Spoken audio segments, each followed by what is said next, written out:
a questão da corrupção é colocada aqui por 3 vezes. Corrupção.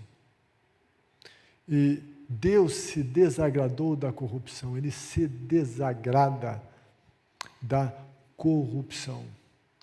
Noé vivia em um tempo de corrupção. Corrupção gera adversidade. Corrupção numa sociedade gera todo tipo de adversidade. Econômica, relacional, familiar. Os valores são invertidos, são trocados, são pervertidos.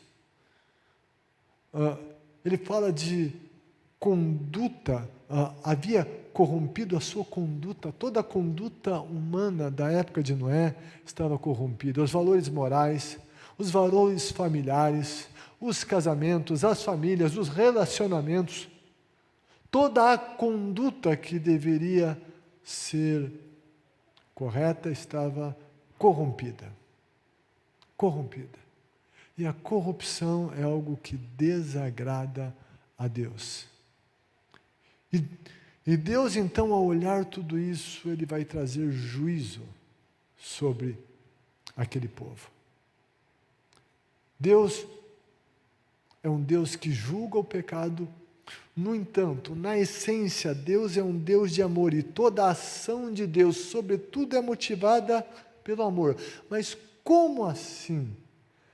Amor em um dilúvio. Sim, Deus amou.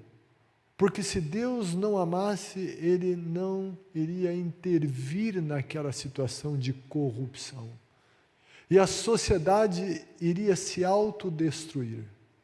E dentro daquele contexto, tinha uma família que o honrava, e Deus amava aquela família, o mundo, a continuidade. E por conta disso, Ele teve que intervir naquela situação. Não foi o que Ele queria fazer, mas foi o que Ele precisava fazer.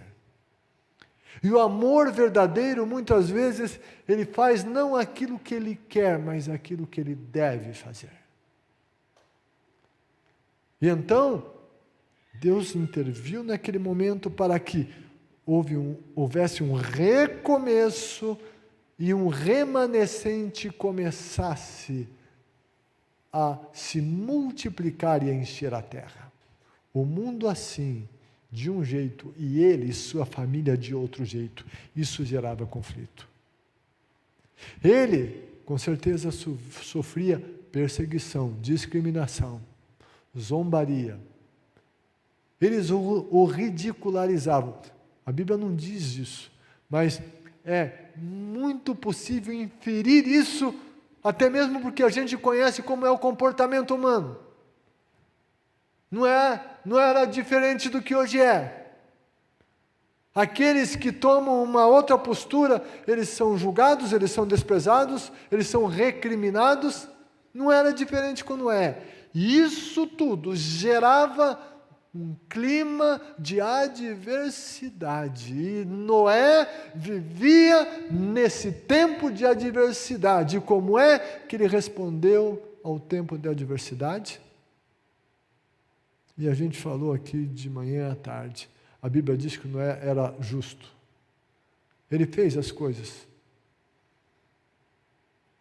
E vivia de acordo com a justiça divina. Ele era íntegro. Tinha corrupção, mas ele não se corrompeu. Ele se manteve íntegro. Ele andava com Deus. Como é que eu e você devemos responder aos tempos de adversidade, sejam eles quais forem, seja qual for a área da vida, seja familiar, financeira, econômica ou profissional, espiritual, emocional, ministerial? Como que a gente deve responder às adversidades? Sendo justo, íntegro, andando com Deus. Uma embarcação que enfrentaria uma tempestade, um dilúvio, mas Deus dá as medidas para que ela seja estável e suporte as intempéries. Deus disse a Noé: construa uma arca. Eu entendo a arca como sendo sobretudo uma figura do próprio Cristo. Aqueles que estiveram na arca foram salvos. Mas nós podemos colocar a arca como figura de algumas outras coisas, e até mesmo como uma construção de Deus em nossas vidas. Deus disse: construa a arca. E eu e você somos chamados a construir uma vida dentro das medidas divinas, dentro dos propósitos divinos, dos princípios divinos, para reger cada área da nossa vida, cada estágio, cada pavimento da nossa vida. Deus tem medidas, Deus tem orientações específicas de como nós devemos construir vida financeira, vida sentimental, vida conjugal, vida familiar, vida ministerial, vida emocional. E em tudo isso, Deus também dá uma instrução muito interessante. Deus disse a Noé: revista essa arca de piche, por dentro e por fora. A arca era de madeira. Madeira com madeira fica brechas. E se a arca fosse feita só com a madeira, com as brechas, a água iria entrar e ela ia afundar. Deus disse: revista de piche, por dentro e por fora. Isso fala de fechar as brechas. E eu e você, a exemplo do que está da orientação divina, quanto à arca, tomando isso como figura em nossas vidas, nós precisamos fechar as brechas. Por dentro e por fora, Deus disse, revista, tenha madeira, mas revista por dentro e por fora, porque se não fosse revestida, a arca ia afundar. Se nós queremos construir uma vida sólida, nós precisamos fechar as brechas. Sabe, Jesus disse que Ele vai voltar. E a Bíblia diz que Ele virá nas nuvens e vai arrebatar o seu povo. Isso nunca aconteceu. Mas Ele diz que vai acontecer.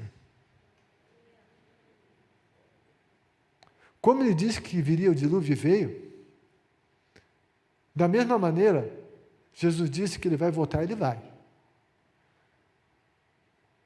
E Ele vai. Como responder aos tempos de adversidade? Olhando para a palavra de Deus e acreditando no que ela diz, e que o que Deus diz que vai acontecer, vai acontecer. Não duvidar da palavra de Deus. Noé, ele não duvidou do que Deus disse. Não duvidou do que Deus disse, mas as outras pessoas duvidaram.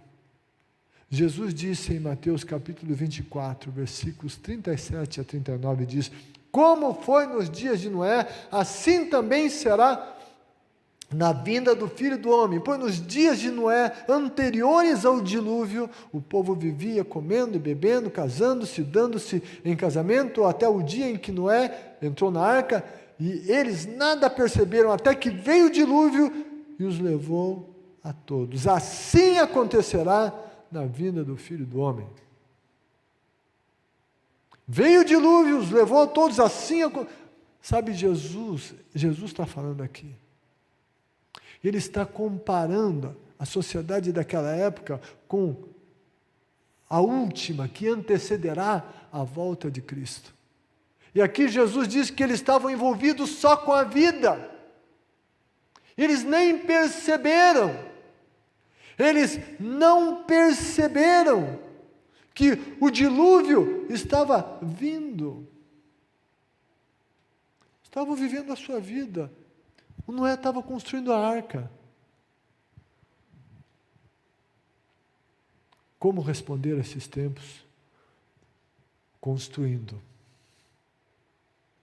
A gente tem que construir, tem que continuar construindo, tem que viver na construção da nossa vida com Deus, da nossa vida espiritual, na construção das outras áreas da nossa vida, adequando-as aos princípios divinos.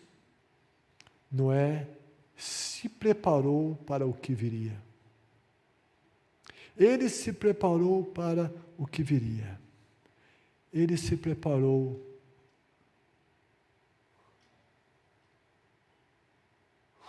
para um momento difícil. Ele se preparou para que depois ele desfrutasse de um momento bom. Ele se preparou para um momento de adversidade. A resposta à adversidade foi uma preparação para que ele vivenciasse aquele momento, vencesse aquele momento e se saísse bem do outro lado. Esse sair-se bem do outro lado tem a ver com a nossa vida aqui na Terra, com as áreas da nossa vida aqui na Terra. Mas o sair-se bem do outro lado fala sobretudo sobre a eternidade, sobre do outro lado desta vida. E a vida aqui acaba muito rápido. E feliz é aquele que se prepara, feliz é aquele que constrói uma vida dentro dos propósitos divinos. E Deus disse: armazene todo tipo de alimento para que você e eles tenham mantimento. Isso fala de preparo. Isso nos lembra a parábola das 10 virgens. 10 estavam para o casamento. O noivo se atrasou. Só 5 tinham azeite na lâmpada, outras 5 não. E aquelas que não tinham o preparo, Jesus as chama de loucas, pois não puderam entrar para o casamento. Noé respondeu em tempos de adversidade com preparo, com o preparo que Deus lhe ordenara. Que eu e você estejamos preparados. Interessante, né? Os bichos ouviram e obedeceram. E os homens ouviram e não obedeceram. Só a família de Noé obedeceu.